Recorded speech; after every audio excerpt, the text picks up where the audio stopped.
Почему воет коробка? Все обращали внимание на то, что зубья на шестернях выполнены определенной формы. Это сделано для того, чтобы когда шестерня шла в зацепление другой шестерни, она это делала максимально плавно. Максимально. Но когда появляется выработка, получается то, что зубья начинают друг об друга клацать. И вот это клацание, это вот если посчитать, то, допустим, в среднем на звезде 24 зуба. За оборот 24 щелчка.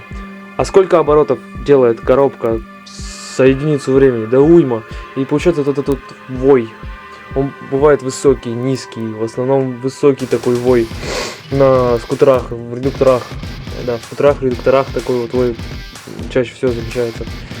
И поделать это уже с этим нечего. Это на выброс коробку. С этой коробкой у меня данная проблема. Вроде она выглядит исправно, но чуть-чуть геометрия зуба изменена выработкой.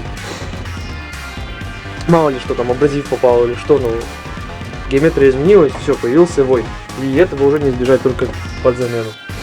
Надеюсь, я ответил на вопрос, который задали в комментариях. Я понимаю, качество видео сейчас дерьмо, мягко говоря. Но будет лучше, я еще учусь. Так что строго не судите.